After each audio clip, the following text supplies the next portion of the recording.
નમોસ્તુ નમોસ્તુ નમોસ્તુ પ્રણવલોય શૌત્રિકાળવર્તી અર્હંતાણમ પ્રણવલોય શૌત્રિકાળવર્તી સિદ્ધાણમ પ્રણવલોય શૌત્રિકાળવર્તી આયર્યાણમ પ્રણવલોય શૌત્રિકાળવર્તી ઉવચ્ચાયાણમ પ્રણવલોય શૌત્રિકાળવર્તી શવશાવણમ ओंकार बिंदु संयुक्तम नित्यम ध्यायन्ति योगिना कामदम मोक्षदम चैव ओंकाराय नमो नमः। मंगलम भगवान वीरो मंगलम गौतमो गणी मंगलम कुंदकुंदार्यो जैन धर्मोस्तु मंगलम सर्वमंगल मांगल्यम सर्वकल्याणकारकम प्रधानम सर्वधर्माणम जैनम जयतु शाश्वतम्। नभः समयसाराय स्वानुभूत्या चकाशते चिस्वभावाय भावाय सर्वभावांतरच्छिदे एगो में शाश्वतो अप्पा ज्ञान दर्शन लखणो शेषा में बाहिरा भावा सभी संयोग लखना मारो सुशाश्वत एक दर्शन ज्ञान लक्षण जीव छे बाकी बधा संयोग लक्षण भाव बुझती बाह्य छे। હું એક શુદ્ધ સદા અરૂપી જ્ઞાન દર્શનમય ખરે કઈ અન્ય તે મારું જરી પરમાણુ માત્ર નથી હરે જે જાણતો રહંતને ગુણદ્રવ્યને પર્યયપણે તે જીવ જાણે આત્મને તસુ મોહ પામે લઈ ખરે નથી અપ્રમત કે પ્રમત નથી જે એક જ્ઞાયક ભાવ છે એ રીત શુદ્ધ કથાઈને જે જ્ઞાત તે તો તે જ છે जम नेत्र तेमज ज्ञान नहीं कारक नहीं वेद करे जाने ज कर्मोदय निर्जरा बंध तेमज मोक्ष ने ध्रुवचल ने अनुपम गति पामेल सर्वेशित ने वंदी कहूँ श्रुत केवड़ी कथित आशमय प्रारूप तो स्थाप निज ने मोक्ष पंथे ध्या अनुभव तेह ने तेमाज नित्य विहार कर नहीं विहर पर द्रव्यो विषय। ओम श्री नमः सिद्धेभ्य नमः सिद्धेभ्य नमः सिद्धेभ्य। कुंकुंदाचार्य देव द्वारा रचा हुआ ये समयसार जी परमागम शास्त्र है। उसकी 320 गाथा पर अभी अपन सब लोगों ने पूज्य गुरुदेव श्री का प्रवचन सुना। उससे पहले अपन ने पूज्य गुरुदेव श्री के श्रीमुख से जो बात सुनी वो पूज्य गुरुदेव श्री जैसे महापुरुष वो महापुरुष क्या फरमाते हैं समावाणी के दिन वो अपन ने अभी पूज्य गुरुदेव श्री के 10 मिनट के प्रवचन में सुना कि हमें से किसी को कम अधिक या विपरीत देखा गया हो तो हम उनको माने कि खामे में सब जीवा हम उसको उसकी तरफ से हम क्षमा मांगते हैं। ऐसा ये हमारे धर्मपिता हमारे गुरु ये निर्दोष रूप से माने कि निर्माणता से ऐसा वचन उसका एक समावाणी के दिन निकला था। देखो एक तीर्थंकर होने वाला पुरुष जो है वो भी ऐसी क्षमा मांगता है कि मेरे को किसी से कम अधिक या विपरीत में कुछ किया हो और उसमें मैंने कुछ कम विपरीत अधिक देखा हो तो सचमुच मेरे को क्षमा कर देना, क्योंकि उसकी जो परिपूर्ण सत्ता है जैसी मेरी परिपूर्ण सत्ता त्रिकाल है वैसी ही सब जीवों की परिपूर्ण सत्ता त्रिकाल है। तो मैं मेरी सत्ता को परिपूर्ण देखूं तो दूसरी सत्ता भी परिपूर्ण ही होती है। अगर वहाँ उसके दोष उसकी कुछ ओछप उसका कुछ विपरीत परिणमन ये मेरे से देखा गया हो तो मैं क्षमा मांगता हूँ। ऐसी पूज्य गुरुदेव श्री के वचन अभी अपन ने सुने। ये जिनेंद्र भगवान की साक्षी में पूज्य गुरुदेव श्री ने ये कहा कि मेरा त्रिकालिक नायक भगवान पूर्णानंद का नाथ है, उसकी सन्मुख हुआ तो उसके जितने गुण थे वो परिणाम में उसकी शक्ति की व्यक्ति वेदन में आ गई। ऐसी दृष्टि जब तक जीव ने नहीं की तब तक उसकी पर्याय दृष्टि छूटती नहीं, और जब ऐसी दृष्टि हो जाती है तो पर्याय दृष्टि छूट जाती है और द्रव्य दृष्टि हो जाती है। जो अपनी पर्याय को नहीं देखता वो जगत में कोई भी जीव की पर्याय को नहीं देखता। जो अपने द्रव्य को देखता है वो सामने वाले सब जीव का द्रव्य को ही देखता रहता है कि वो परिपूर्ण है, कृतकृत्य है, अनादि अनंत है, चैतन्य स्वरूपी भगवान आत्मा है, ज्ञान आनंद का पिंड है। उसकी वीर्य शक्ति ऐसी स्वरूप की रचना करने वाली है अंदर से। अभी भले उसकी पर्याय में मिथ्यात्व दिखे, मगर वो स्वरूप की रचना अभी होके वो सचमुच वो पावर में से परमात्मा होने वाला है। पर्याय अपेक्षा से, द्रव्य अपेक्षा से तो सब जीव साधर्मी है, सब भगवान आत्मा है। ऐसा पूज्य गुरुदेव श्री का जो वचन हम लोगों ने सुना, ये नया जो अपना 10 लक्षण पर्व के बाद में जो नया शुरू हुआ साल, उसके लिए पूज्य गुरुदेव श्री ने ये वचन किए हैं, बोले हैं। उसको एकदम अपने हृदय में टंकोत्कीर्ण अपने को करना चाहिए कि जैसे पूज्य गुरुदेव श्री ऐसे महापुरुष ऐसी बात करते हैं तो अपने हृदय में भी ऐसा ही भाव निरंतर चलना चाहिए कि जिससे हम अपनी सत्ता को जैसे देख रहे हैं वैसे ही सबकी सत्ता परिपूर्ण है, सबका ज्ञान परिपूर्ण है, सबका माने कि स्वभाव परिपूर्ण है। ऐसा कोई ओछप नहीं है, माने कि कोई विपरीतता उसमें नहीं है।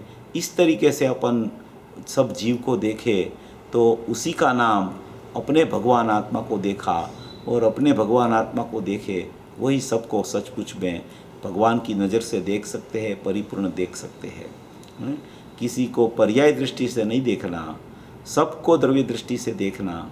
ऐसा पूज्य गुरुदेव श्री का जो आज वचन निकला कि आपकी जितनी सत्ता है उसका हमें स्वीकार है, फिर भी कुछ ऐसा हो गया हो तो हम खामे में सब जीवा, सब जीव को हम सचमुच में उसकी क्षमा चाहते हैं। ऐसा पूज्य गुरुदेव श्री ने आज फरमाया। ऐसा अपना स्वभाव का स्वरूप है। इस तरीके की ये उत्तम क्षमा इस तरीके की होनी चाहिए कि सब जीव स्वभाव से परिपूर्ण है, कोई अपूर्ण नहीं है। क्योंकि अपूर्ण है उसको पूर्ण होना पड़ता है, मगर मैं तो स्वभाव से ही परिपूर्ण हूँ। मेरे में कोई अपूर्णता है ही नहीं, मेरे में कोई ओछप है ही नहीं, विपरीतता हुई ही नहीं मेरे स्वभाव में। मैं तो अविपरीत स्वभावी हूँ, तो विपरीतता को मैं दूर करना मेरे को ये प्रश्न ही कहाँ खड़ा होता है। ऐसी बहुत महत्वपूर्ण चर्चा ये अपनी 320 गाथा में अभी चल रही है। अभी जो पूज्य गुरुदेव श्री का अपन लोगों ने प्रवचन सुना, पहले 11 प्रवचन अपन ने 79 साल वाले सुने थे, वो प्रवचन नवनीत में से। और ये प्रवचन जो अपन ने सुना वो प्रवचन ध्येयपूर्वक ज्ञेय में से ये 12 नंबर का प्रवचन 20-8-70 का था, वो अभी अपन ने सुना। उसमें पूज्य गुरुदेव श्री ने जो सकल निरावरण, अखंड एक, प्रत्यक्ष प्रतिभासमयी, अविनश्वर, शुद्ध पारिणामिक परम भाव लक्षण, नीच परमात्मा द्रव्य वही मैं हूँ, उसका खुलासा पूज्य गुरुदेव श्री ने प्रत्यक्ष प्रतिभासमयी का जितना इसमें किया है उतना कोई प्रवचन में 320 गाथा के कोई प्रवचन में नहीं आया है। ऐसा 70 की साल में ये पूरा स्पष्टीकरण आया है। ऐसा जितने जितने प्रवचन छपे हुए हैं उसमें किसी में नहीं आया, और बाकी के प्रवचन जितने गुरुदेव के नहीं छपे उसी में भी ये बात नहीं आई। ऐसी बात ये 1970 के प्रवचन में आई। तो इसलिए अपन ने ये प्रवचन रखा था कि ये पूरा जो पीछे का जो सकल निरावरण वाला बोल है वो ये प्रवचन नवनीत में नहीं आया था, इसलिए अपन ने वो बोल रख दिया था। देखो, अपनी चर्चा जो चल रही है ये समय सार परमागम की तात्पर्य वृत्ति टीका है, उसकी 320 गाथा पे उसका हरिगीत अपन पढ़ते हैं।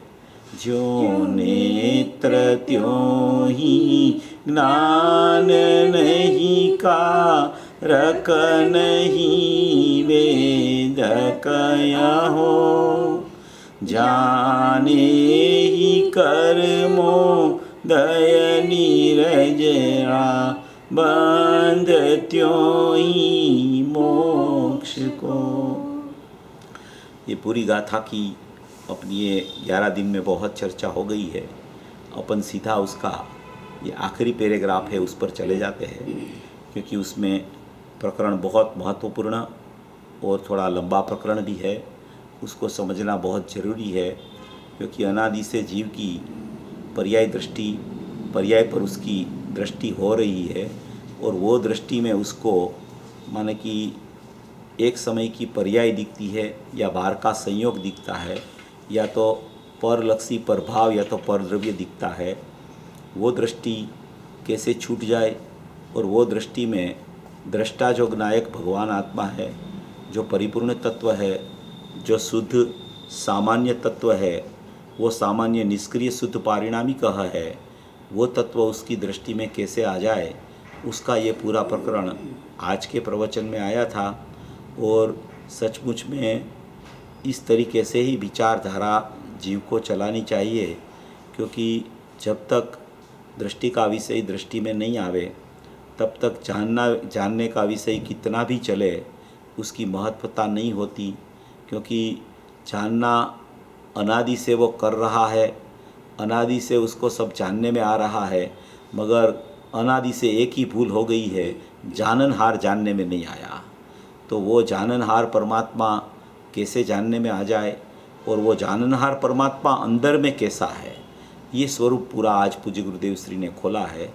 अपन नायक भाव कहते हैं, निष्क्रिय शुद्ध पारिणामी कहते हैं, उसको सकल निरावरण अखंड एक प्रत्यक्ष प्रतिभास में ही कहते हैं, मगर वो स्वरूप सचमुच में ये अंदर में कैसा स्वरूप है, अंदर में कैसा ध्रुवपना पड़ा है, अंदर में इसका ध्रुवत्व और ध्रुवता उसकी कैसी अंदर में विद्यमान है, ये जब तक जीव की समझ में नहीं आता तब तक ध्रुव का आश्रय उसको कैसे होगा, क्योंकि अंदर का स्वरूप मालूम नहीं होता है तब तक ध्रुव तरफ परिणति जा नहीं सकती, क्योंकि उसकी जब तक महिमा अंदर के स्वरूप की नहीं आती कि अंदर में कितना खजाना भरा है, तेरे खजाने में कोई खोट नहीं है, ऐसा संपूर्ण खजाना पूर्ण संपत्ति वाला तू परमात्मा स्वरूप भगवान आत्मा है, ऐसा अंदर में एक ज्ञायक भाव में पूरी संपत्ति पूरी समृद्धि है, पूरा अनंत गुणात्मक परमात्मा, अनंत गुणात्मक और अनंत कारण शुद्ध पर्यायात्मक, ऐसा एक त्रिकाल स्वभाव अंदर में पड़ा है। वो त्रिकाल स्वभाव नियम से स्वरूप से त्रिकाल में त्रिकाल को वर्तमान में जानने के लिए वर्त रहा है। वो जानना, वहाँ कोई क्रिया नहीं है, वहाँ कोई पर्याय नहीं है, माने कि स्वभाव में ही स्वरूप से जानना देखना जानना देखना जानना देखना, ऐसा निरंतर वर्तमान में वर्त रहा है। ऐसी कोई अपनी एक अंदर में त्रिकाल सत्ता विद्यमान है। वो त्रिकाल सत्ता ऐसी है कि वो त्रिकाल सत्ता में एक, मैंने ये प्रवचनों भी बहुत बार बोला था कि ये त्रिकाल सत्ता अंदर जागरूकतामयी है, अंदर एक जीवन चल रहा है, अंदर एक शाश्वतता भरी पड़ी है, अंदर एक जागरूक जीवन निरंतर चल रहा है। वो कोई कूटस्थ है और ध्रुव है और टंकत किरण है, उसका मतलब ये नहीं है कि वो ऐसे ही पत्थर की तरह पड़ा है, ऐसा स्वरूप नहीं है। जैसे पत्थर ऐसे ही पड़ा होता है, ऐसे ध्रुव परमात्मा नहीं है। क्यों ऐसे नहीं है? क्योंकि ध्रुव में अंदर चेतना है, ध्रुव में अंदर त्रिकालता है, ध्रुव में अंदर चेतना में ज्ञान दर्शन की चेतना काम कर रही है। काम कर रही है शब्द आए तो उसको क्रिया मत समझना, वो काम कर रही है माने जानना देखना हो रहा है।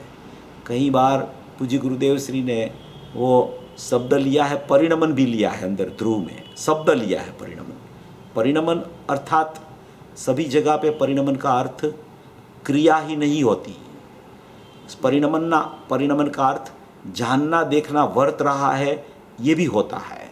इसलिए कोई परिणमन शब्द आवे तो एकदम ऐसा ही मत समझ लेना अपन ने इतना ही सुना होता है, इसलिए अपने को पता नहीं होता है कि परिणमन का दूसरा अर्थ क्या होता है। परिणमन का अर्थ कहीं जगह पे ऐसा भी कहा गया है कि सदृश परिणमन।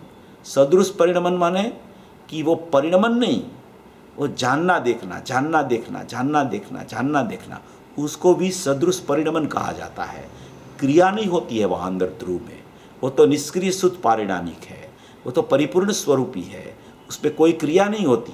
निष्क्रिय में कोई क्रिया नहीं होती, क्योंकि निष्क्रिय इससे ही कहा जाए कि जो क्रिया से रहित हो, क्रिया से भिन्न हो, क्रिया उसमें होती ही नहीं। ऐसा जो परमात्मा है उसकी चर्चा अपने को उठानी है।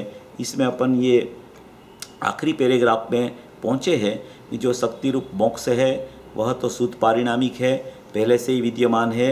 यहाँ तो व्यक्ति रूप मोक्ष का विचार चल रहा है। इसी प्रकार सिद्धांत में कहा गया है कि निष्क्रिय शुद्ध पारिणामिक, निष्क्रिय शुद्ध पारिणामिक माने कि ज्ञायक भाव जो है अपना भगवान आत्मा है वो निष्क्रिय है, माने उसमें कोई क्रिया नहीं है। शुद्ध है माने कि उसमें कोई अशुद्धता का प्रवेश नहीं हो सकता। पारिणामिक है माने कि वो निरपेक्ष है। कहीं जगह उसको परम पारिणामिक बोले, कोई बार उसको शुद्ध पारिणामिक बोले। तो निष्क्रिय शुद्ध पारिणामिक बोले तो क्रिया का अभाव वाला निष्क्रिय स्वरूप, शुद्ध माने कि अशुद्धता का अभाव वाला शुद्ध स्वरूप, और पारिणामिक माने निरपेक्ष स्वरूप। ऐसा निष्क्रिय शुद्ध पारिणामिक अपना भगवान आत्मा है, अर्थात शुद्ध पारिणामिक भाव निष्क्रिय है।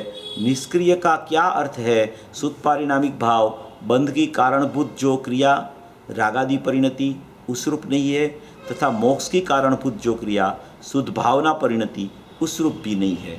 कोई भी परिणाम होवे, अशुद्धता वाला परिणाम ले लो कि शुद्धता वाला परिणाम ले लो, कोई भी परिणाम व्यक्त प्रगट रूप पर्याय में समयवर्ती होता है, उस रूप जो अपना निष्क्रिय शुद्ध पारिणामिक भाव है वो कभी होता नहीं, और उसमें वो वर्तमान पर्याय की क्रिया एक समय वाली वर्तमान पर्याय उत्पाद रूप है, वो क्रिया अंदर में वो निष्क्रिय परमात्मा में होती नहीं है। चाहे मोक्ष मार्ग की मोक्ष का कारणभूत क्रिया हो कि बंध का कारणभूत क्रिया हो, या तो मोक्ष की क्रिया हो या तो बंध की क्रिया हो, कोई भी क्रिया निष्क्रिय शुद्ध पारिणामिक में कभी नहीं होती। वो भावना शुद्ध भावना परिणति भी उस रूप नहीं होती। इसलिए जानने में ऐसा जानने में आता है कि शुद्ध पारिणामिक भाव ध्येय रूप है, ध्यान रूप नहीं है। उसको ध्येय रूप कहा है। ध्येय माने कि कोई भी पर्याय का एक माने कि जो स्थान है, ध्रुव स्थान, स्थिर स्थान, उसको ध्येय बोला जाता है। ध्येय माने कि मेरा ध्येय ये है, वो ऐसा बोला जाता है ना। तो वो ध्येय माने परिपूर्ण परमात्मा, वो ध्येय रूप है। वो शुद्ध पारिणामिक भाव ध्येय रूप है और ध्यान रूप नहीं। ध्यान माने पर्याय, पर्याय में ध्यान होता है, और पर्याय में ध्येय किसका होना चाहिए? तो कि ध्रुव का ध्यान होना चाहिए। ध्येय का ध्यान होना चाहिए। ध्येय का ध्यान करने वाली पर्याय ध्याता हो जाती है। तो वो ध्येय का ध्यान होता है तो ध्यान पर्याय है।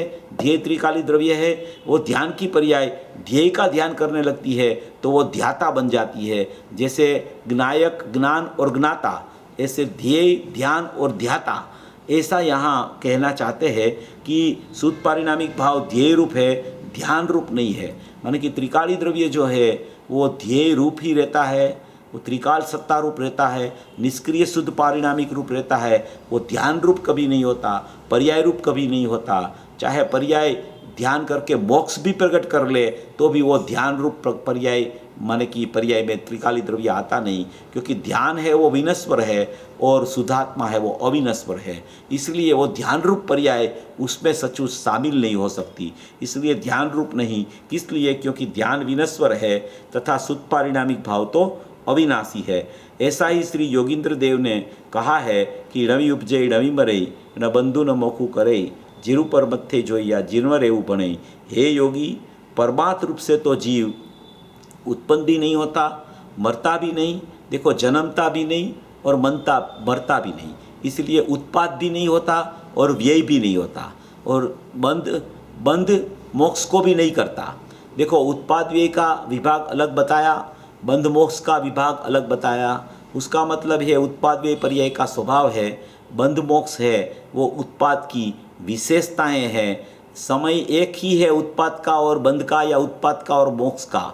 वो समय भेद नहीं है कि पहले उत्पाद होता है और फिर बंध होता है, पहले उत्पाद होता है फिर मोक्ष होता है। समय भेद नहीं होता, मगर अंदर से बंध नहीं आता, अंदर से मोक्ष नहीं आता, अंदर से मोक्ष मार्ग नहीं आता, अंदर से बंध का कारण नहीं आता। इसलिए अंदर से पर्याय का जन्म उत्पाद होता है, इसलिए उत्पाद है वो पर्याय का स्वभाव है, और बंध मोक्ष है वो सचमुच में पर्याय का विभाव है, माने कि विशेष भाव है, माने कि उत्पाद की उपरक्ति है, माने कि उत्पाद से ऊपर ऊपर होने वाला भाव है। ऊपर ऊपर होने वाला भाव है वो कर्म सापेक्ष होता है। उत्पाद होता है वो स्वभाव का अंश कहा जाता है। कर्म सापेक्ष परिणामन होता है वो पर्याय द्रव्य में से नहीं आती, उत्पाद द्रव्य में से आता है। ऐसा एक स्वरूप पूज्य गुरुदेव श्री ने बहुत जगह पे स्पष्ट किया है। इसलिए वो यहाँ कहते हैं कि परमार्थ से तो जीव उत्पन्न भी नहीं होता, मरता भी नहीं है, तथा बंध मोक्ष भी नहीं करता, ऐसा श्री जिनवर कहते हैं। जिनवर ने ऐसा कहा है, ऐसा परमात्मा प्रकाश की 68 नंबर की गाथा का यहाँ ये उदाहरण दिया है। क्योंकि ये जयसेनाचार्य की टीका 800 साल पहले लिखी गई है, और उससे पहले 1300 साल पहले योगिंदुदेव हुए हैं। योगिंदुदेव ने जो बात ये कुनकुन आचार्यों में से निकाली, वो बात जयसेन आचार्य ने वो उसको अच्छी लगी, इसलिए यहाँ ये 320 गाथा जयसेन आचार्य ने उसमें योगिंदुदेव का भी कोटेशन यहाँ रख दिया। अभी उसके पीछे जो चर्चा आ रही है वो बहुत महत्वपूर्ण चर्चा है। पुनश्च इसे स्पष्ट करने में आता है, विवक्षित एक देश शुद्ध नयाश्रित यह भावना। एक देश शुद्ध नयाश्रित का अर्थ यह है कि कोई भी जीव अपने त्रिकाली द्रव्य को माने कि अहम करके परिणमे तो एक देश शुद्धता प्रकट होती है। यह भावना आंशिक शुद्धि रूप यह परिणति निर्विकार स्वसंवेदन लक्षण सायोपसमिक ज्ञान रूप होने से यद्यपि एक देश व्यक्ति रूप है। एक देश व्यक्ति रूप का मतलब यह है कि अंश जो पर्याय में प्रकट होता है वो चाहे शुद्ध परिणति प्रकट हो, चाहे मोक्ष प्रकट हो जाए, मगर मोक्ष भी एक अंश है और शुद्ध मोक्ष मार्ग भी शुद्ध परिणति वाला एक अंश है। इसलिए यहाँ उसको विवक्षित एक देश शुद्ध नयाश्रित यह भावना, माने कि भावना होती है वो अंश रूप होती है, वो एक देश होती है माने कि एक अंश रूप होती है। इसलिए यहाँ विवक्षित एक देश शुद्ध नयाश्रित यह भावना अर्थात अभिप्रेत आंशिक शुद्धि रूप यह परिणति, आंशिक शुद्धि उसमें प्रकट होती है। त्रिकाली द्रव्य परिपूर्ण शुद्ध है और परिपूर्ण शुद्ध का अवलंबन लेने से वहाँ पर्याय में अंश रूप शुद्धि, आंशिक शुद्धि प्रकट होती है। वो आंशिक शुद्धि चाहे मोक्ष मार्ग की हो, चाहे मोक्ष में भी पर्याय की अपेक्षा से परिपूर्ण शुद्धि प्रकट हुई हो, मगर वो भी त्रिकाली द्रव्य की अपेक्षा से आंशिक ही कहा जाता है, क्योंकि ये अंशी है और प्रकट हुआ वो अंश है। इसलिए मोक्ष मार्ग प्रकट होवे कि मोक्ष भी प्रकट होवे तो भी वहाँ उसको एक अंश कहा जाता है, इसलिए आंशिक शुद्धि कही जाती है। एक देश शुद्ध नयाश्रित यह भावना अर्थात अभिप्रेत आंशिक शुद्धि रूप यह परिणति निर्विकार स्वसंवेदन लक्षण सायोपसमिक ज्ञान रूप होने से वो निर्विकार स्वसंवेदन लक्षण एक देश शुद्धता कहते हैं तो उसको सायोपसम ज्ञान कहा जाता है। अगर केवल ज्ञान भाव मोक्ष भी हो जाए तो उसको क्षायिक भाव कहा जाता है। मगर यहाँ निर्विकार स्वसंवेदन लक्षण कहा है, उसमें यहाँ सायोपसम भाव की बात है। एक देश शुद्धता की बात माने शुद्ध परिणति की चर्चा है। वो शुद्ध परिणति जब मोक्ष मार्ग की प्रकट होती है तो वो मोक्ष मार्ग की परिणति क्षयोपसम ज्ञान कहलाती है, क्योंकि क्षयोपसम ज्ञान आगे बढ़ते बढ़ते 12वें गुणस्थान तक रहता है, फिर 13वें गुणस्थान में क्षायिक ज्ञान प्रकट होता है, केवल ज्ञान प्रकट होता है।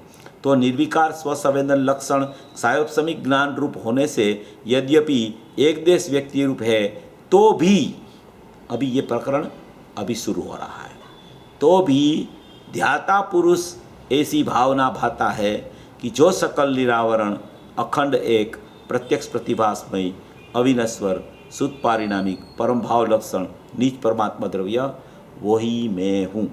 अभी ये जो अभी पूज्य गुरुदेव श्री के प्रवचन में अपन ने ये पूरी चर्चा पूज्य गुरुदेव श्री के प्रवचन में आज सुनी, उसमें पूज्य गुरुदेव श्री ने चर्चा करते करते इतना स्पष्टीकरण किया कि ये प्रवचन जिसने पहले नहीं सुना हो और पहली ही बार सुनता हो उसको तो माने कि ये थोड़ा कठिन लगता है।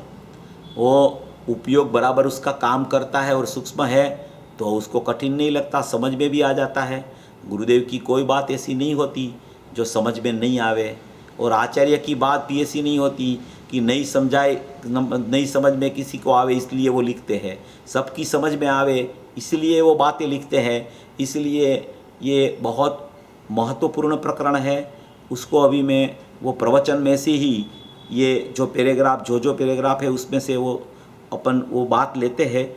इसलिए गुरुदेव का कहने का आशय क्या है वो अपने ख्याल में आवे, क्योंकि जो महापुरुष होते हैं, जो माने कि महावीर भगवान का शासन जो चलता है और कुनकुद आचार्य ने पंचप्रमागम लिख के वो शासन को आगे बढ़ाया, अमृतचंद्र आचार्य ने टीका करके और ये जयसेन आचार्य ने भी ये समयसार प्रमागम की टीका करके उसको पुष्टि कर दी, और वो पुष्टि में ऐसे भाव खोल दिए कि ये तीर्थंकर जैसे काम जो कुनकुद आचार्य ने किया था, तीर्थंकर जैसा काम वो अमृतचंद्र आचार्य ने और जयसेन आचार्य ने गणधर के रूप में ये बात संभाल के उसको स्पष्ट कर दिया। और वो स्पष्ट किया टीका रूप से, उसका विस्तार रूप से। और हमारे धर्मपिता पूज्य गुरुदेव श्री कांजी स्वामी ने ये चर्चा ऐसी उठाई अविरत प्रवाह से 45 साल तक चलाई।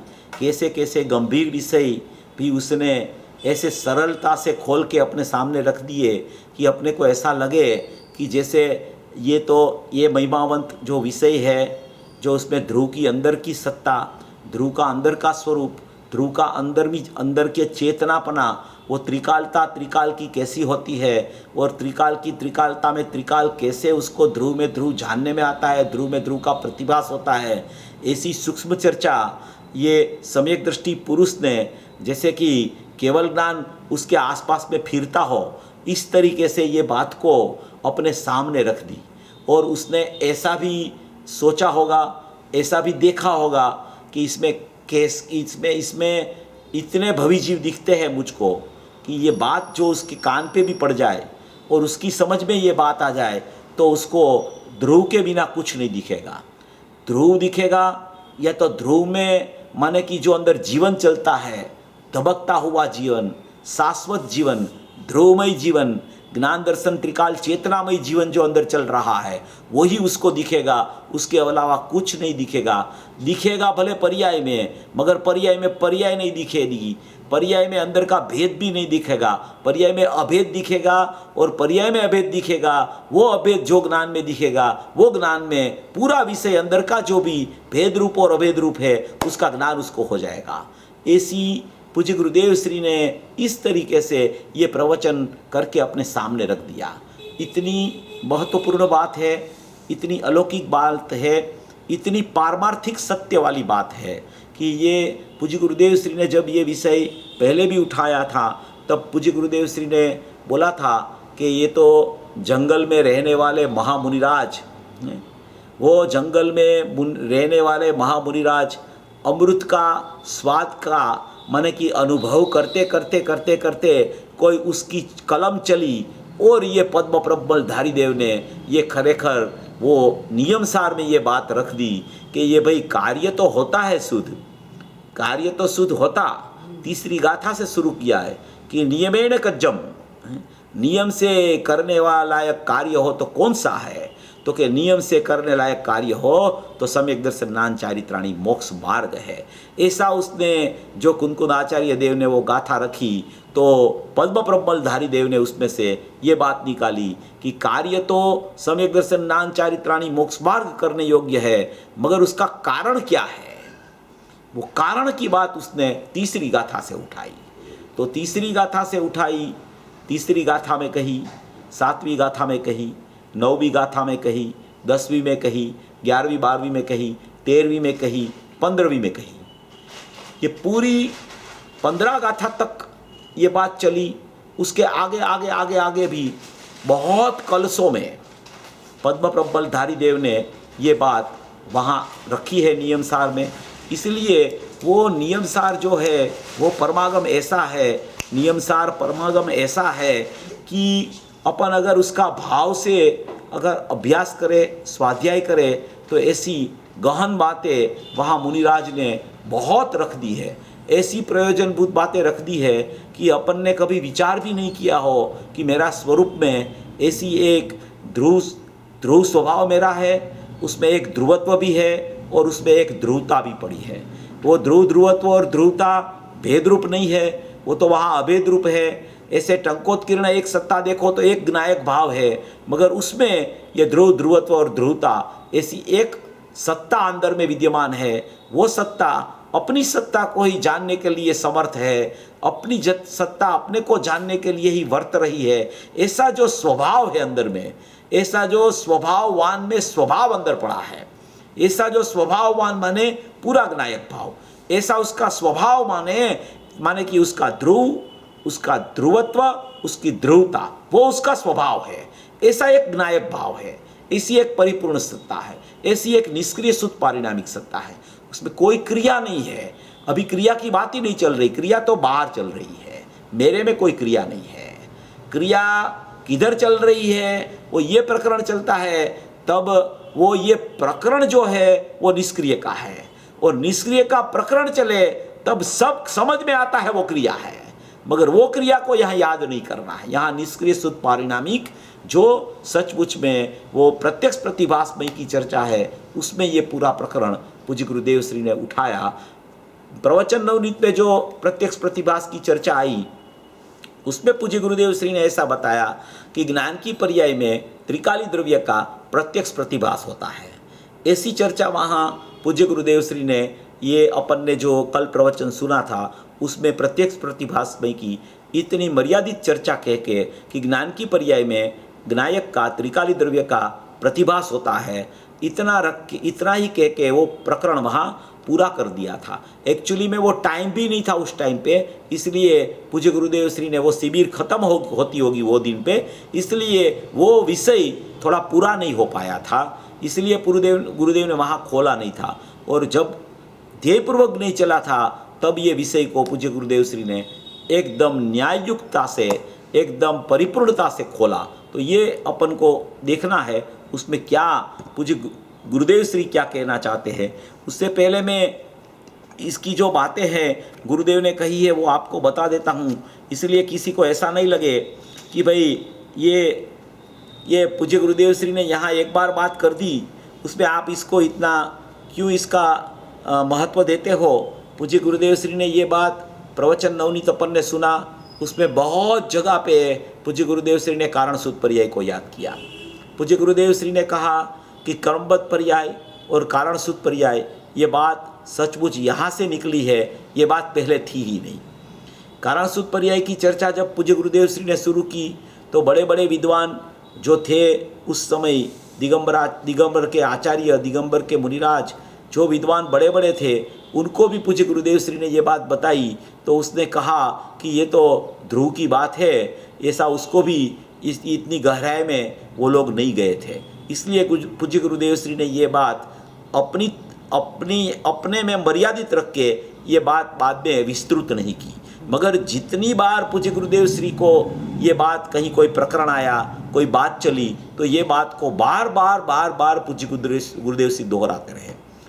इतना तो नहीं, मगर 80 की साल में जब पूज्य गुरुदेव श्री का माने कि वैमानिक देव में जाने का काल शुरू होने वाला था, उससे पहले पूज्य गुरुदेव श्री ने जाने से पहले भी 80 की साल में भी ये बात को एकदम जोर शोर से कहा।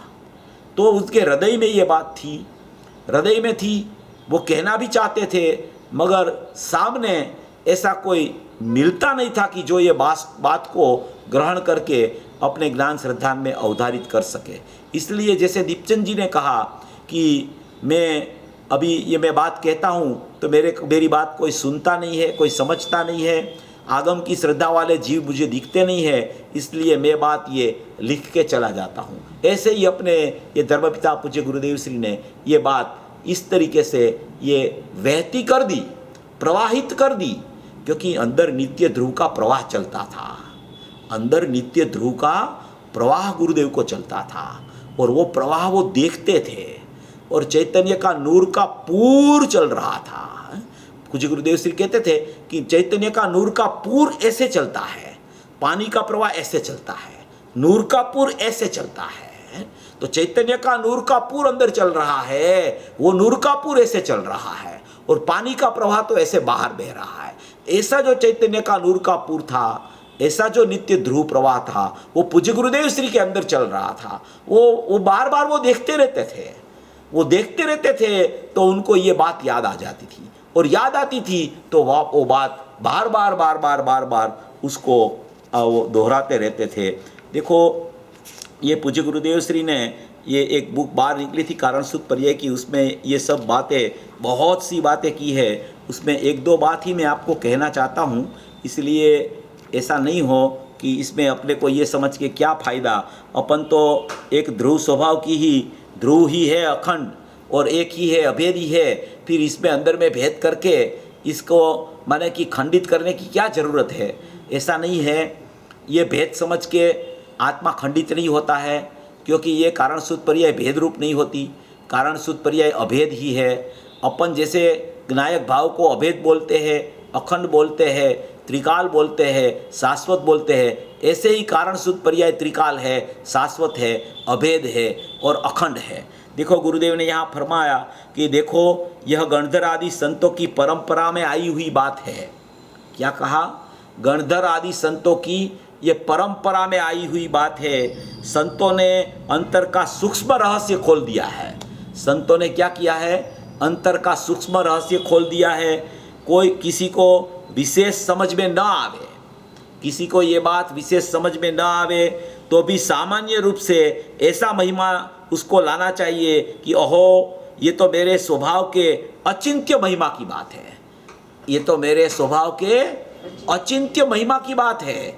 ये कोई बात ऐसी नहीं है कि इसमें भेद हो जाता है, इसमें भेद का लक्ष्य से पर्याय दृष्टि हो जाती है, ऐसी बात नहीं है यार। ये गुरुदेव बोलते हैं कि ये तो मेरा स्वभाव का अचिंत्य महिमा की बात है। संत लोग मेरे आत्मा स्वभाव का अचिंत्य महिमा समझाते रहे, मेरे को समझा रहे हैं। संत लोग मेरे आत्म स्वभाव का अचिंत्य महिमा समझा रहे हैं। ये रीत से इसको जो सुनेगा, संत लोग इसको मेरे को अंदर बहुमान पूर्वक समझा रहे हैं, ऐसा जो आत्म स्वभाव का अचिंत्य महिमा पूर्वक समझा रहे हैं, इस तरीके से जो लोग इसको सुनेंगे उसको स्वभाव का बहुमान लाएगा, वो भी कृतकृत्य हो जाएगा। क्या कहते हैं? वो भी परिपूर्ण हो जाएगा, वो अधूरा नहीं रहेगा। ऐसी ये बात है। ये बात कोई सामान्य बात नहीं है। ये अपन ध्रुव तो कहते हैं, ध्रुव तो कहते हैं, मगर ध्रुव अंदर में कैसा है वो अपन सोचते नहीं है। इसलिए क्या होता है कि ध्रुव की महिमा नहीं आती है, ध्रुव की महिमा नहीं आती है, इसलिए महिमा रूप रुचि नहीं होती है, रुचि नहीं होती इसलिए उपयोग नहीं जाता है। ये तो मैं पहले प्रवचन से बोल रहा हूँ कि महिमा जब तक नहीं आवे ध्रुव स्वभाव की, और ध्रुव स्वभाव अंदर में कैसा है, उसका अंदर में स्वरूप क्या है। अकेला ध्रुव, ज्ञायक, अखंड, एक रूप, अभेद, अविनाशी, शाश्वत, कुटस्थ, ये तो उसकी सत्ता का बहुमान करने के लिए शब्द विशेष रूप से दिए गए। वो बहुत अच्छा है, वो शब्द सब विशेषण है उसके, मगर उसमें भी अंदर में क्या है, वो अंदर में क्या है और बाहर में क्या है। बाहर में है वो अंदर में नहीं है, और अंदर में क्या है वो अपने को बहुत अच्छी तरह से सोचने की ज़रूरत है। इसलिए यहाँ ये पूज्य गुरुदेव श्री ने ये विस्तार किया है। देखो ये मैं सबसे पहले ये आपको ये चर्चा में ले जाता हूँ जो पूज्य गुरुदेव श्री ने आज की थी। देखो यहाँ जो बताया है, पहला पैराग्राफ में तो अपने पास अभी का और रात का दोनों टाइम है, अपन इसको एकदम अच्छी तरह से समझ लेंगे। किसी को ऐसा नहीं होवे कि ये दूसरी बातों से ये चलाना अच्छा है, उसका ये उपोद्घात के लिए ये सब मैं कहना चाहता हूँ। ये देखो पहले ही प्रवचन के पहले ही पैराग्राफ में पूज्य गुरुदेव श्री ने कहा कि ये थोड़ा सूक्ष्म है, मगर सुने तो सही। वास्तविक 12 अंग और सिद्धांत का सार यह है कि ज्ञायक चिदानंद आत्मा ध्रुव परम परिणामिक भाव तत्व लक्षण के सन्मुख होकर, ये ज्ञायक भाव चिदानंद आत्मा के सन्मुख होकर, माने कि उसको अपना मानकर, माने कि परम परिणामिक भाव का महिमा आवे, अंदर उसका स्वरूप है वो पता कैसे चले, तो उसकी सन्मुख वो होता है। उसकी महिमावंत अंदर में क्या स्थिति है वो देखे तो वो श्रद्धा ज्ञान उसकी सन्मुख हो जाता है। वो संपूर्ण 12 अंग का सार वो संपूर्ण इसमें है। श्रद्धा ज्ञान चारित्र सम्यक होवे वो सचमुच में 12 अंग का सार है। इसकी सब फिर टीकाएं और विस्तार है। ऐसा कह के जो पूज्य गुरुदेव श्री ने वो दूसरे पेज में वो बात की कि ध्याता पुरुष अपने शुद्ध स्वरूप का ध्यान करने वाला आत्मा सम्यक दर्शन ज्ञान चारित्र वो सब ध्येय में जाता है और ध्येय है वो त्रिकाली द्रव्य है। सम्यक दृष्टि जीव एक समय की निर्मल पर्याय मोक्ष मार्ग की पर्याय जो प्रकट हुई उसे वे ध्येय नहीं बनाता, क्योंकि वो तो ध्यान रूप है। ध्यान ध्येय का होता है, ध्यान ध्यान का नहीं होता। ध्यान नियम से ध्येय का होता है, और जिसको ध्येय का पता नहीं होता है वो ध्यान में बैठता है तो भी ध्यान लगता नहीं है, क्योंकि विकल्पों का ध्यान चलता है। वहाँ ध्येय का, ध्रुव का, शाश्वतता का, अखंडता का ध्यान नहीं लग सकता। और वो ध्यान का ध्यान माने कि विकल्प का ध्यान जब तक चले तब तक ध्येय का ध्यान नहीं होवे, तब तक वो ध्याता नहीं होता है। इसलिए ध्य्यान भी विनश्वर है। इसलिए जो सम्यक दृष्टि जीव होते हैं वो निर्मल पर्याय प्रकट होती है ध्यान रूप, उसको भी वो ध्येय बनाता नहीं है। ऐसा ध्याता पुरुष ऐसा भाता है, ऐसी भावना करता है कि जो आत्मा सकल निरावरण है वो सकल निरावरण कैसा है कि रागादि उदय भाव, क्षयोपम भाव, क्षायिक भाव वो सबको सावरण कहने में आया है। क्या कहने में आया है? सावरण कहने में आया है कि आवरण सहित वाला वो भाव है। उसमें कोई न कोई आवरण है, या तो आवरण का अभाव की अपेक्षा भी उसमें लगती है। त्रिकाली द्रव्य में तो ना तो कोई आवरण है, सकल निरावरण है, इसलिए ना तो कोई आवरण के अभाव की अपेक्षा भी त्रिकाली विनायक भगवान सकल निरावरण को नहीं लगती है। ऐसा वो अपना सकल निरावरण अखंड परमात्मा है। पंचास्तिकाय में भी 4 भाव को माने कि वो विभाव ज्ञान कहा है, 4 भाव को आवरण वाला कहा है, मगर ये तो अपना शाश्वत चैतन्य परमात्मा तो सकल निरावरण है। नियम सार में भी 4 भाव को माने कि आवरण वाला कहा है, क्योंकि एक में आवरण का निमित्त है और 3 में आवरण का माने कि आंशिक अभाव, अपेक्षित अभाव हो गया है, इसलिए वहाँ उसको आवरण वाला कह दिया है। तो भगवान तो सकल निरावरण, त्रिकाल निरावरण, जिस पे आवरण है ही नहीं, ऐसा भगवान आत्मा सकल निरावरण है। वो सकल निरावरण जो है उसका नियम सार की 41 गाथा में भी वहाँ चर्चा आवरण 4 भाव आवरण वाले है, उसकी चर्चा वहाँ भी दी गई है। अपन ने वो 41 गाथा अपन ने जो वो अपनी 5 भाव की चर्चा चली थी उसमें भी वो रेफरेंस दिया था कि नियम सार की 41 नंबर की गाथा में भी ये बात आई है। बाद में उपाय उपेय की चर्चा पूज्य गुरुदेव श्री ने की। उपाय माने मोक्ष मार्ग, उपेय माने मोक्ष, ये चर्चा भी पूज्य गुरुदेव श्री ने की कि उपाय के बिना मोक्ष नहीं होता, उपाय के बिना उपेय प्रकट नहीं होता। वो परिशिष्ट में आया है उपाय उपेय भाव की चर्चा समय सार में, उसमें बहुत अच्छी तरह से स्पष्ट किया है, वो आप देख लेना उसमें। यहाँ तो कहते हैं दूसरे अर्थ में कि वह तो प्रकट करने की अपेक्षा से वहाँ उसको साध्य कहा था, परंतु वो प्रकट किसके आश्रय से होता है। देखो, मोक्ष मार्ग की पर्याय हो, मोक्ष की पर्याय हो, वो प्रकट करना है, प्रकट करने के लिए कार्य है, उसको वहाँ प्रकट करने के लिए नियम सार में उपादेय भी कह दिया। प्रकट करने के लिए उपादेय है ऐसा कहा, आश्रय करने के लिए उपादेय नहीं कहा।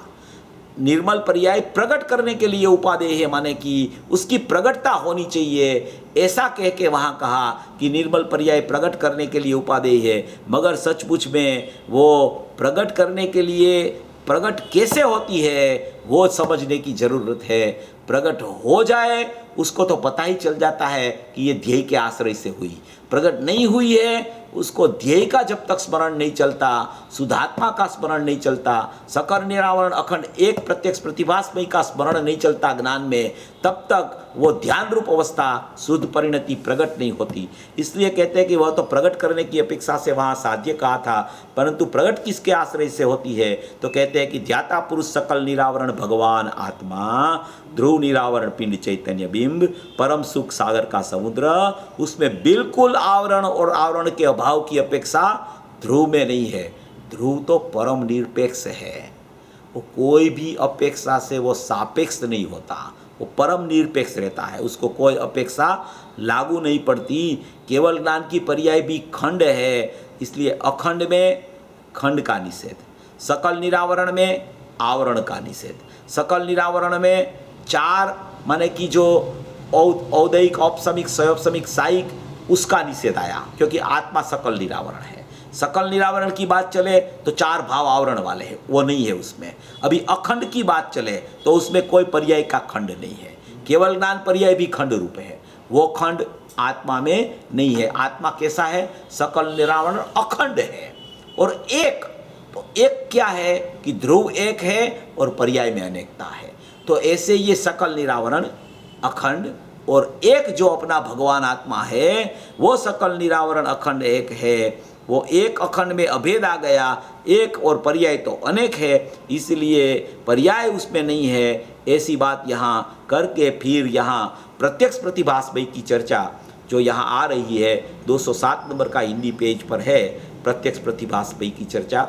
वो सकल निरावरण कहकर आवरण वाले चार पर्याय का निषेध किया, अखंड कहकर एक अंश पर्याय का निषेध किया और एक कहकर अनेक पर्याय का निषेध कर दिया। अभी क्योंकि निषेध किया नहीं परंतु उसमें निषेध आ गया। जो सकल निरावरण अखंड एक ऐसी भावना करता है, ऐसा ध्यान में ध्येय को लेता है, तो वो कोई उसको निषेध नहीं करना पड़ता कि ये मेरी पर्याय नहीं है, ये पर्याय से मैं रहित हूँ, ये पर्याय मेरे में नहीं है, ऐसा निषेध नहीं करना पड़ता। अस्थि में जाता है तो नास्ति तो सहज में उसको बोली जाती है। नास्ति माने कि वो भाव प्रकट ही नहीं होता और प्रकट हुए तो भी उस पर दृष्टि नहीं होती, दृष्टि अपने त्रिकाली द्रव्य पर होती है, इसलिए वो भाव को सचमुच में आवरण वाला कहा तो वो निषेध करना नहीं पड़ा, वो निषेध हो ही गया। देखो श्रद्धा ज्ञान जहाँ काम करने लगे ने, जिस तरफ काम करने लगे, पहले इस तरफ काम करते थे, अभी इस तरफ काम करने लगे, वो इस तरफ काम करने लगे, उसका मतलब ये है कि अभी वो ध्रुव में जम गए हैं। अभी ध्रुव में जम गए हैं तो उसमें पर्याय क्या करती है, उसकी तरफ लक्ष्य नहीं होता, इसलिए उसका निषेध करने की जरूरत ही नहीं पड़ती। एक अस्थि में अनंत नास्ति समा जाती है। नास्ति कब जरूरत पड़ती है कि जब नास्ति में अस्थि अपनी मान रखी हो, तब नास्ति का प्रकरण चलता है कि ये तेरे में नहीं है, तू तो ऐसा है, ये चार भाव नहीं है, तू तो माने कि सकल निरावरण है, ये खंड तेरे में नहीं है, तू तो अखंड है, ये अनेकता तेरे में नहीं है, तू तो एक है, तू तो सचमुच में तेरी ज्ञान की पर्याय में प्रतिभास होता है ज्ञायक का, वो ज्ञान की पर्याय तू नहीं है, तू तो प्रत्यक्ष प्रतिभासमयी है, ऐसा कहा जाता है। और प्रत्यक्ष प्रतिभासमयी में आ जाता है तो ज्ञान की पर्याय में तो प्रतिभास होता रहता है, मगर वो पर्याय की बात है, यहाँ तो प्रत्यक्ष प्रतिभास में कहना है। ये पूरे जो विशेषण आए हैं, सकल निरावरण अखंड एक प्रत्यक्ष प्रतिभासमयी अविनश्वर शुद्ध पारिणामिक परम भाव लक्षण नीच परमात्मा द्रव्य, ये सब विशेषण त्रिकाली ध्रुव के हैं। ये त्रिकाली ध्रुव में अंदर रहते हैं, ऐसा विशेषण यहाँ बताना है। तो यहाँ ये अभी प्रत्यक्ष प्रतिभासमयी का जो यहाँ चर्चा आई है उसको थोड़ा अपन अभी शुरू करते हैं। देखो प्रत्यक्ष प्रतिभासमयी भगवान आत्मा कैसा है, एक समय की पर्याय अवस्था रहित चीज प्रत्यक्ष प्रतिभास है, वो चीज ही प्रत्यक्ष प्रतिभासमयी है, वह स्वरूप प्रत्यक्ष ही है। नियम सार में स्वरूप प्रत्यक्ष ऐसा शब्द लिया है, ध्रुव वह स्वरूप प्रत्यक्ष है, समझ में आया। परंतु किसे कि जिसने मति और श्रुतदान की पर्याय से अपने द्रव्य को प्रत्यक्ष कर लिया, अभी प्रत्यक्ष कर लिया उसको तो वो प्रत्यक्ष है, प्रत्यक्ष नहीं कर लिया उसको भी ध्रुव स्वभाव तो ऐसा ही है, वो ध्रुव स्वभाव उसको समझना है। प्रत्यक्ष कर लिया उसको तो पता चल गया है कि ऐसा है, प्रत्यक्ष नहीं किया उसको भी स्वभाव तो ऐसा ही है, स्वभाव ऐसा समझ में आया उसको प्रत्यक्ष हो जाएगा। ये स्वभाव तो प्रत्यक्ष प्रतिभासमयी ही है, या ऐसा नहीं कि सम्यक दृष्टि की बात चले तो ये तो सम्यक दृष्टि की बात है। अभी मिथ्या दृष्टि है तो मिथ्या दृष्टि को तो क्या है, ऐसा थोड़ी होता है। मिथ्या दृष्टि को ये प्रत्यक्ष प्रतिभासमयी द्रव्य है, ऐसा प्रत्यक्ष प्रतिभासमय द्रव्य ख्याल में आता है, वही प्रत्यक्ष प्रतिभासमय द्रव्य ख्याल में आया, उसी का नाम समकीति है, ऐसा कहना चाहते हैं। जिसने मति और श्रुतदान की पर्याय से अपने द्रव्य को प्रत्यक्ष कर लिया, ऐसे समकीति को ध्येय रूप से ये प्रत्यक्ष प्रतिभासमय द्रव्य है। कोई भी जीव को ध्येय जो कहा जाए वो सकल निरावरण अखंड एक प्रत्यक्ष प्रतिभासमय होता है। प्रत्यक्ष माने कि प्रत्यक्ष माने क्या कि वहाँ कोई परोक्ष का प्रकरण नहीं है। प्रत्यक्ष माने वही, प्रत्यक्ष माने वही। प्रतिभास, प्रतिभास का अर्थ एक पर्याय में दूसरे का प्रतिभास होता है, यह प्रतिभास का अर्थ नहीं है। यहां प्रत्यक्ष माने चीज वही, प्रत्यक्ष माने कि जो अपना स्वभाव है उसमें स्वभाववान बस रहा है, उसका नाम प्रत्यक्ष। प्रतिभास माने ज्ञान, प्रतिभास माने क्या, यहां ज्ञान लेना है प्रतिभास में, वो भी त्रिकाल ज्ञान है। ये प्रतिभास का अर्थ ज्ञान की पर्याय में इसका प्रतिभास होता है, वो बात नहीं है। यहां प्रत्यक्ष प्रतिभास में द्रव्य बताना है, प्रत्यक्ष प्रतिभास में त्रिकाल बताना है, प्रत्यक्ष प्रतिभास अपना स्वरूप बताना है। वो 11वीं 12वीं गाथा की जो चर्चा गुरुदेव नियम सार की कर रहे हैं, उसमें ऐसा लिखा है कि कारण परमात्मा में अपना कारण परमात्मा, अपना त्रिकाल परमात्मा, अपना ध्रुव परमात्मा में ऐसा एक स्वरूप प्रत्यक्ष ज्ञान है। कैसा? कारण परमात्मा में ऐसा एक स्वरूप प्रत्यक्ष ज्ञान है। स्वरूप प्रत्यक्ष ज्ञान है, वो स्वरूप प्रत्यक्ष ज्ञान अपने कारण परमात्मा को जानने में समर्थ है, ऐसा लिखा है वहां। कारण परमात्मा में ऐसा एक स्वरूप प्रत्यक्ष ज्ञान है। स्वरूप प्रत्यक्ष ज्ञान पर्याय नहीं, पर्याय खरी मगर वो कारण पर्याय, वो वर्तमान पर्याय नहीं। स्वरूप प्रत्यक्ष ज्ञान अंदर ध्रुव में है, वो ध्रुव में है, वो सचमुच में स्वभाव है। वो स्वभाव है, वो ध्रुव सामान्य का ध्रुव विशेष है। ध्रुव सामान्य है, वो अनंत गुणात्मक है। ध्रुव विशेष है, वो अनंत कारण शुद्ध पर्यायात्मक है। ऐसा ध्रुव सामान्य और ध्रुव विशेष, ऐसा दो को आप अखंड से देखो तो वो दृष्टि का विषय है।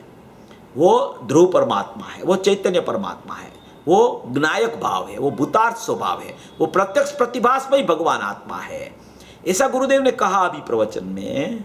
गुरुदेव ने अभी प्रवचन में कहा, सबके ख्याल में आया होगा, मगर ये ख्याल में लेना ये बात को बहुत ज़रूरी है। ये गुरुदेव ने बहुत बार ये बात कही है। 210 नंबर का पेज निकालना भाई साहब, 210 नंबर का पेज पे ये बात यहाँ नीचे पूज्य गुरुदेव श्री ने 210 नंबर का पेज में नीचे ये बात है। ये मैं आपको ये पढ़ के सुनाता हूँ, आपको भी ये दिख रहा होगा। देखो आखिरी का पैराग्राफ 210 नंबर का है। भाई साहेब तो यह है। साहेब कौन है? तो क्या भगवान आत्मा साहेब है, जो भगवान अंदर प्रत्यक्ष प्रतिभासमय है। कैसा है भगवान आत्मा? त्रिकाली परमात्मा अंदर प्रत्यक्ष प्रतिभासमय है। अंदर है इसलिए ये पर्याय की बात नहीं है। प्रत्यक्ष प्रतिभासमय है माने कि ज्ञायक भाव में है। ऐसा प्रत्यक्ष प्रतिभासमय उसका स्वरूप है। तो अंदर भगवान प्रत्यक्ष प्रतिभासमय है, अर्थात ज्ञान प्रत्यक्ष। ज्ञान प्रत्यक्ष माने वो प्रतिभास का अर्थ ज्ञान होता है, अर्थात ज्ञान प्रत्यक्ष। ज्ञान प्रत्यक्ष यह तो नियम सार में आता है ना, नियम सार में आता है ज्ञान प्रत्यक्ष। वो 11-12 गाथा में आता है। 11-12 गाथा में तो नहीं, बहुत सी गाथा में आता है। तीसरी गाथा में शुद्ध ज्ञान चेतना परिणाम कहा, वो भी कारण बताया कार्य का। 7वीं गाथा में कारण परमात्मा कहा, वो भी केवल ज्ञान कार्य है, वो कारण परमात्मा को बताया वहाँ ध्रुव को, कारण शुद्ध पर्याय को। 9वीं गाथा में कारण शुद्ध जीव कहा, वो भी कार्य जीव प्रकट हुआ। वो कहाँ से हुआ? तो कि कारण शुद्ध जीव अंदर में पड़ा है, वहाँ से कार्यपणा आया। ये 9वीं गाथा। 10वीं गाथा में चैतन्य अनुविधायी परिणाम कहा। चैतन्य अनुविधायी परिणाम का नाम उपयोग। वो चैतन्य अनुविधायी, चैतन्य को अनुसर के ही होने वाला उपयोग। होने वाला माने क्रिया नहीं, ये ध्रुव उपयोग है, त्रिकाल उपयोग है। 10वीं गाथा में लिखा त्रिकाल द्रव्य, उसका त्रिकाल माने कि ज्ञान और त्रिकाल दर्शन, वो त्रिकाल ज्ञान त्रिकाल दर्शन है, वो ध्रुव उपयोग है। और त्रिकाल ध्रुव सामान्य है, वो अनंत गुणात्मक है।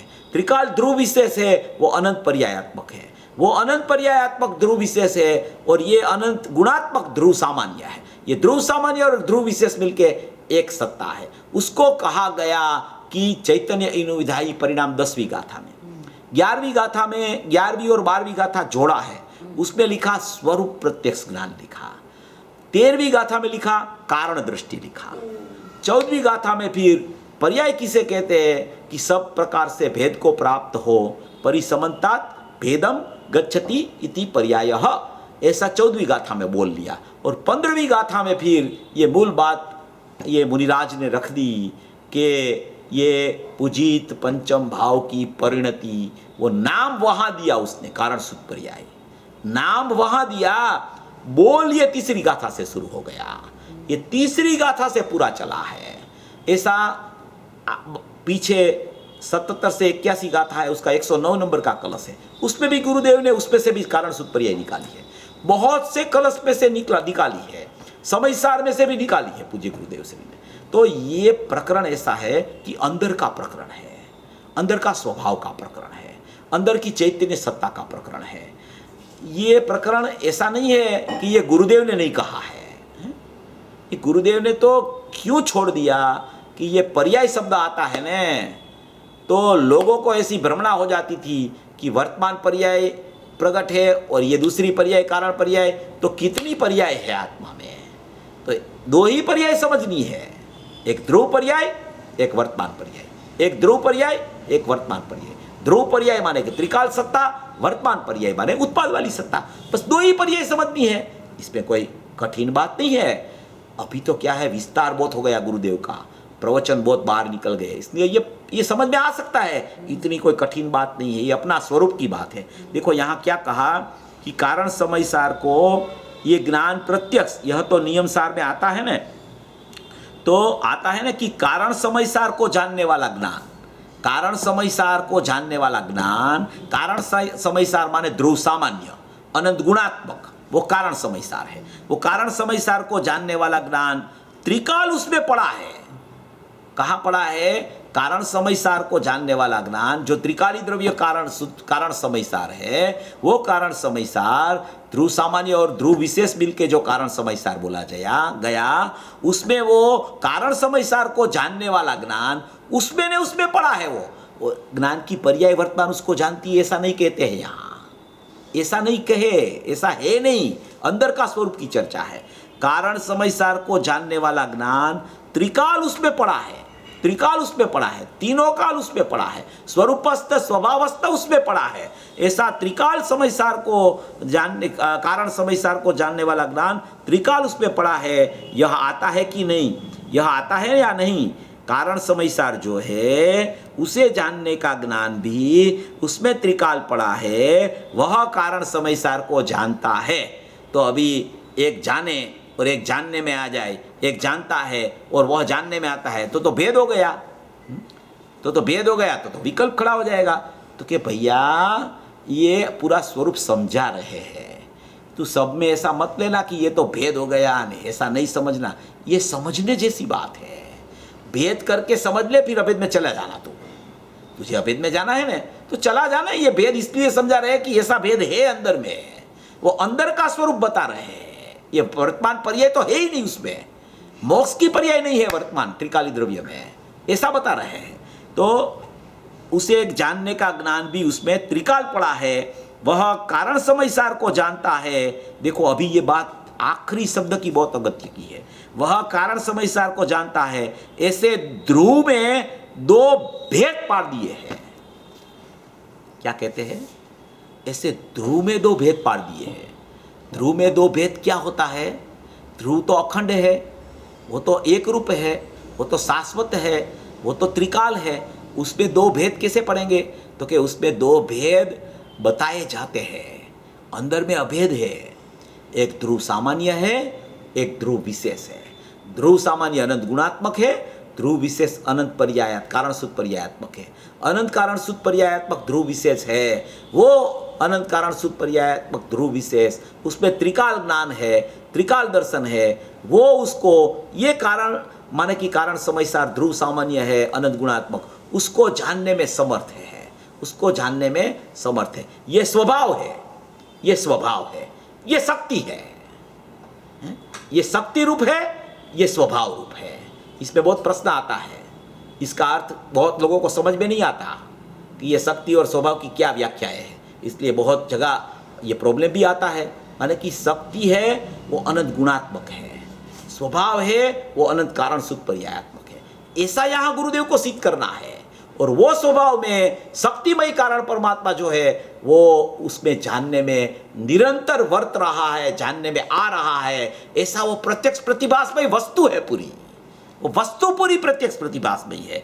ऐसा दो भेद पाड़ दिया है, ऐसा यहाँ पूज्य गुरुदेव श्री देखो पीछे भी कहते हैं कारण समासार भगवान कारण, अर्थात यहाँ जो परमार्थ द्रव्य कहते हैं वह कारण समय सार, उसे क्या कहते हैं? कारण समय सार में एक ऐसा ज्ञान है कि जो अपने को पूर्ण जानता है।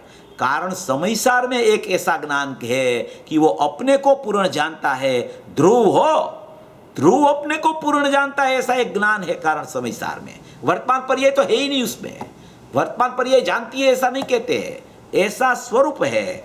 आहा, समझ में आया। नियम सार में भी कहा हो, यह कुछ याद नहीं है, पीछे नीचे कह देते हैं, फिर 11वीं 12वीं गाथा में है। तो ये इस तरीके का ये प्रकरण है, इसको अपन रात को फिर से इसका ये अभी तो बहुत बाकी है, इसमें अपन इसकी चर्चा और उठाएंगे इसकी। ये बहुत बढ़िया प्रकरण है, गुरुदेव ने कहा है ये गाथा में, इसलिए अपन इसको यहाँ कह रहे हैं।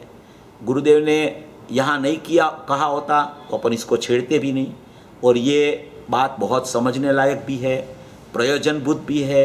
जंगल में बैठे बैठे मुनिराज ने लिखी है, अपने हित के लिए लिखी है, इसलिए नायक भाव तो मैं हूँ, मगर नायक में अंदर क्या है, अंदर का स्वरूप क्या है, वो बहुत प्रयोजनभूत समझने लायक है।